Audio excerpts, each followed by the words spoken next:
This is the all-new 2023 BMW M2. It's gotten some criticism since it came out, but it's also gotten a lot of praise. To me, this is the best car that you can buy in the segment because its competitors currently has a 4-cylinder and a 5-cylinder. That's the Mercedes-AMG CLA 45, and then we have the Audi RS3.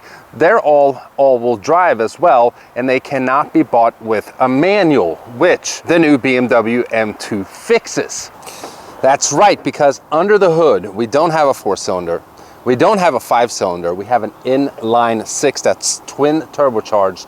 It's the S58, and this thing produces 453 horsepower and 406 pound-feet of torque. It's by far the most power that you can get out of any car in the segment in comparison to its competition, the Audi RS3 and the Mercedes-AMG CLA 45. It's also the only car in the segment where you can get a manual transmission. It obviously also comes with a dual clutch automatic transmission option.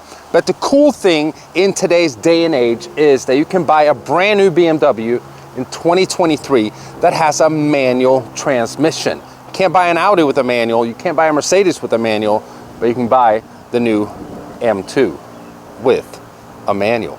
Save the manuals. So, if we start with the way that it looks, I mean, beauty is in the eye of the beholder. We all know that. We all have different opinions. No one really cares about my opinion, but here it is. It looks okay. It has like some Subaru BRZ vibes going on. I don't know if that's just me, but yeah. It's kind of, yeah. Anyway. Up front here, we have basically like two grills. And one good thing about the grill here is, at least in my opinion, that it is a little smaller compared to the gigantic, weird-ass looking grill that is on the M3 and the M4, which I don't like at all. This looks great. And then underneath here, very open, actually, for obviously airflow. So we got like a dual grill setup here. I mean, the new headlights look good, kind of. Profile actually looks really good in my opinion, and we have a staggered wheel setup. So we got 20s in the rear, 285 wides, and then we got 19s up front, 275 wides. And just together with this amazing, I'm probably gonna ruin this, Sandvort blue color and the black wheels, awesome.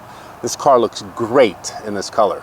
So we got a pretty beefy setup here for the rear end. We got some, okay. We got some side markers here and like this big piece, and then there's a backup sensor right there. I don't know, looks a little weird, again, in my opinion, but we got a quad tip dual exhaust setup, which looks great, and it actually has surprisingly good trunk space for a tiny car like this. And you know what? I didn't think this was gonna be possible in today's review, but the trunk space in the M2 is actually really good for the size of the car. It's 13.8 cubic feet of space, which basically equates to that, yeah, you can fit a 6'2" bald Swedish guy in the trunk. Not that you should, though. That's right. So how does it sound? It actually sounds pretty good.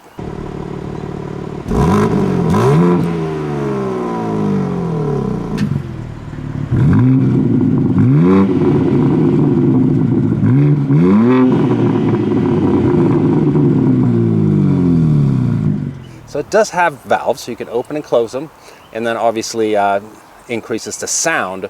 And then depending on if you put it in M Sport mode and so on, the BMW M2 actually sounds pretty freaking good. Now before we, geez, that's kind of annoying actually.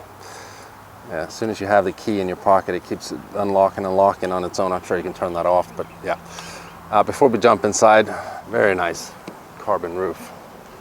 And it's got like a wide stance. Yeah, look at these fenders here. I think it looks great. Very good by BMW.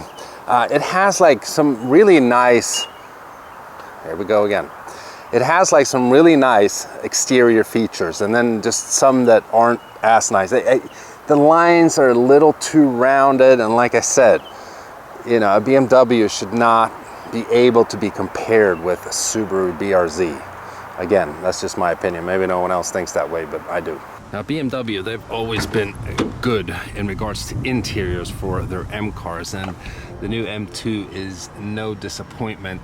These are, I guess you would call them the comfort seats or their normal seats. You can also spec the M2 with some carbon buckets that look absolutely fantastic, which is obviously what I would have picked if I bought this car myself.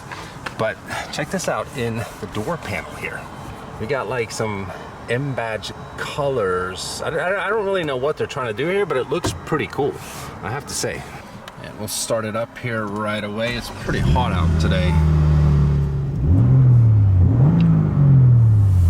So if we quickly go over some buttons here, I'm not going to spend, you know, the whole review talking about the new iDrive infotainment system, because it is just so complicated in my opinion. I don't really like it all that much, but it just takes up too much time. I'm sure you're going to be able to find other videos on YouTube where they cover that in depth. But around the gear lever here, like we said, it is a manual. We have the exhaust button, which opens it up a little bit, but then if you go to M mode, you can choose here sport and track.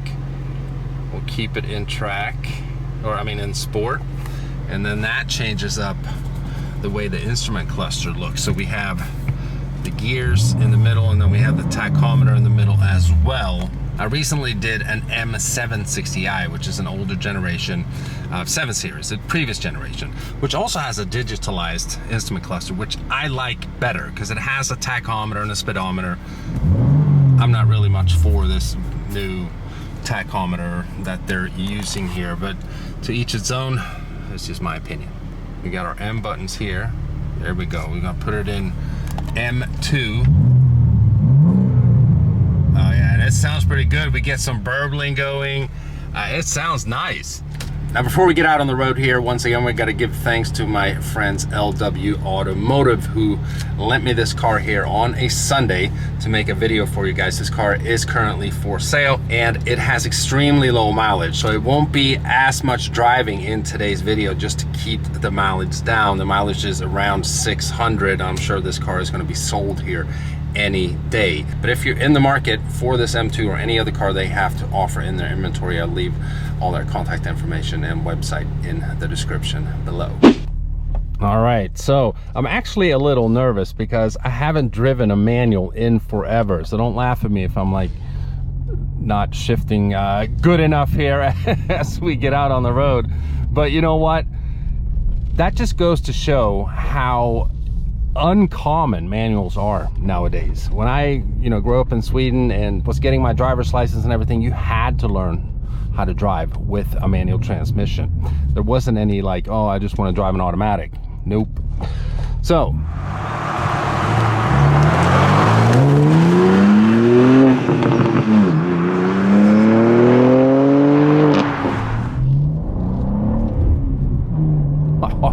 like a glove.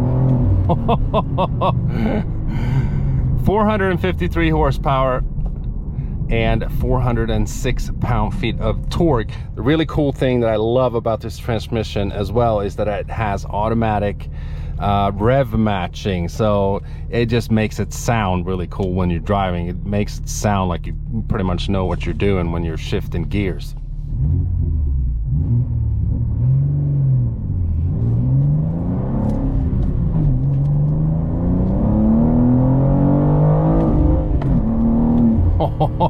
It's quick, man, it's quick. Second gear.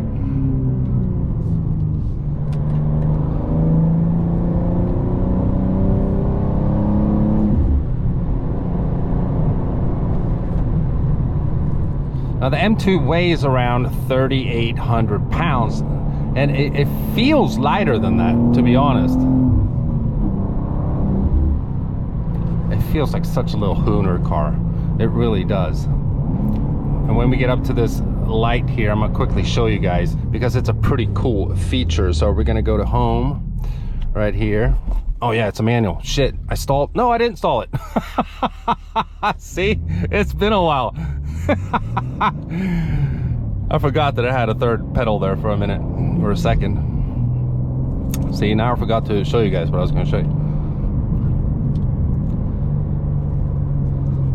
But right here, it has an M drift analyzer. So if you're a drifter, and obviously you have access to tracks or places where you can drift safely, you have an analyzer of your drifting right here. I mean, I don't know how many cars have that. I've never heard of any other car who has a drift analyzer. I've heard of drift mode, but not a drift analyzer. So yeah, that's pretty cool by BMW to have that. This car must be so much fun to just hoon around in. That's the one downside. When you're doing reviews of other people's cars and they're not yours, you can't really do exactly everything that you might want to do.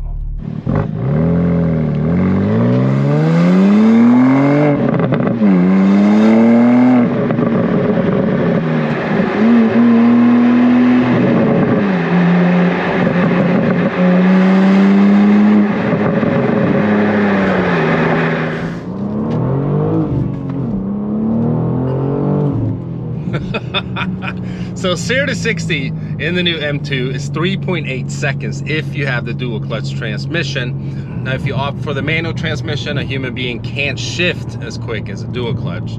I definitely can't. So you're right over 4 seconds 0 to 60. But you know, it is very engaging and fun to drive a manual. I just haven't driven one in so long, so you forget like how involved you have to be. You have an extra pedal and you have to constantly shift on your own. It's not just sitting there flicking paddles, you know?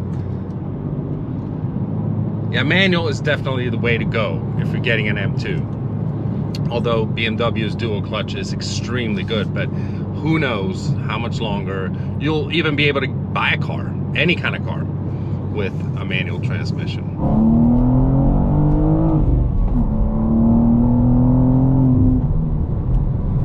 That's quick, man. Very quick.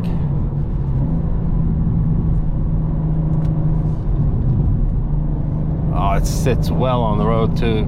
This thing handles great.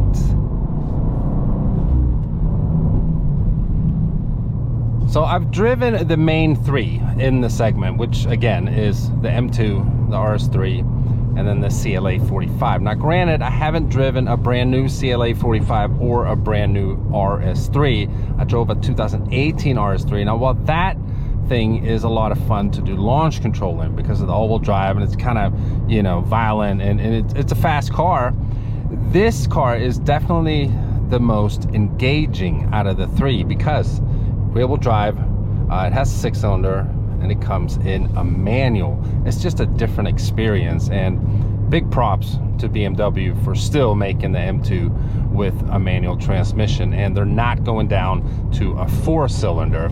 They still have the amazing inline 6, which is going to be extremely tunable. There's a lot of power to get out of this engine, and with it being twin turbo as well, just a tune would probably easily give this car another 100 horsepower.